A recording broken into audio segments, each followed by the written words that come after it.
Today, the question of who is to blame for the Boston Massacre is going to be answered. Former English Prime Minister Winston Churchill once said that history is written by the victors. Nothing could prove more true than the colony's victory over his beloved England. Some people blame the drunken men who started the confrontation. Some people blame the armed guards. But all people know that a tragic mistake was made and there had to be someone or something to blame.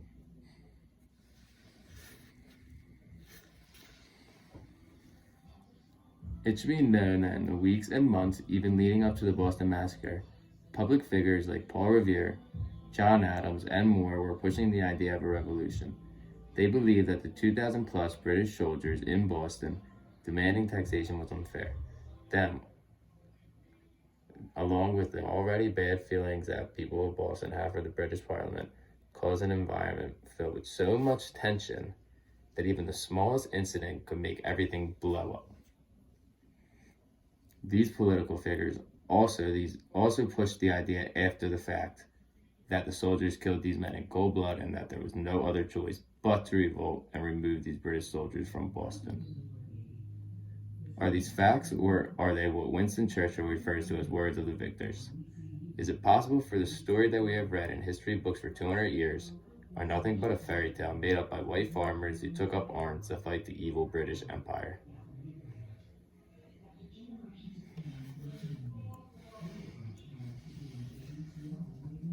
The events just prior to the Boston Massacre were provoked by citizens of Boston. There was no plot or previously drawn up plan to go into Boston and kill 5 men. There was nothing like that. Based on the research, secondary and primary sources, the facts are a group of drunken citizens left the tavern one night and saw a soldier doing his duty, decided to throw snowballs and harass the man, and that is what caused other soldiers to come and stand by his side. Nobody was supposed to die that night. It was just a powder keg that needed a spark to explode. This was a catalyst that forced the strongest army in the world across an ocean to fight an army that was quickly put together with little training and a dream to be free. Directly after the massacre, the Boston Gazette, a well-known newspaper, posted an engraving by Paul Revere of what he heard of the attack. He was not even there, and everybody took his word for it because of an engraving in a newspaper. His engraving looks like soldiers firing into a crowd of scared Americans for no reason other than anger. Now, obviously, that was not the case, but by using propaganda to place the blame on these soldiers, it propelled the U.S. in the revolution. For both sides, the influence of self-bias forced the hand of political figures and sent 2 great nations into a war that would eventually lead to a document that we still abide to today. That document is known as the U.S. Constitution.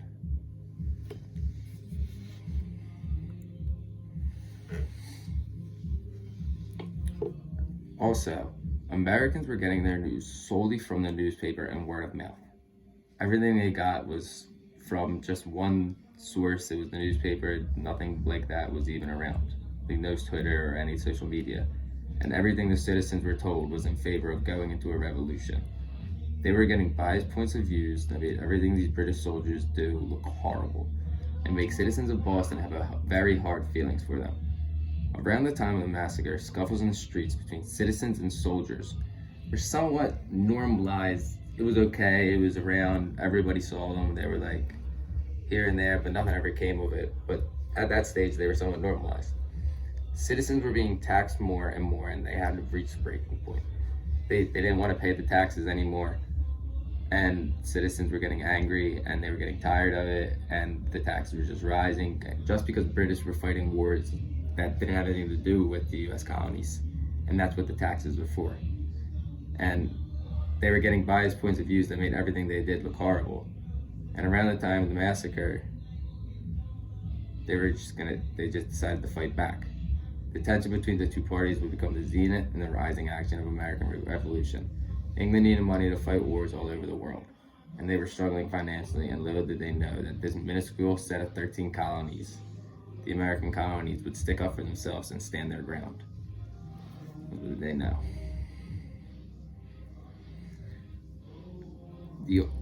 The ultimate factor of the cause to the Boston Massacre was the fact that the American and British government could not get on the same page. British were not going to accept the U.S. demands, and because of that, the U.S. government began to saturate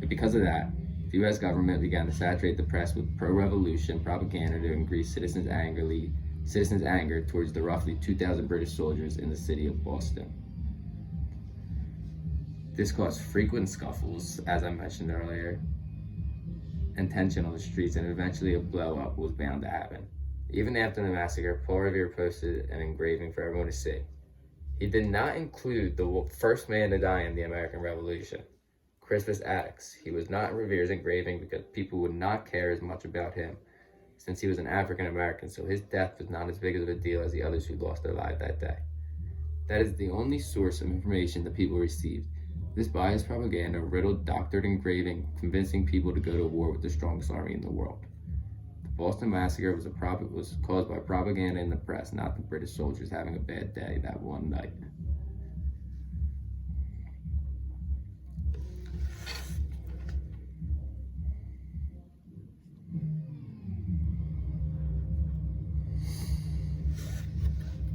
After the massacre, colonies began to unite and push for independence. Colonists continued to rebel and war seemed imminent.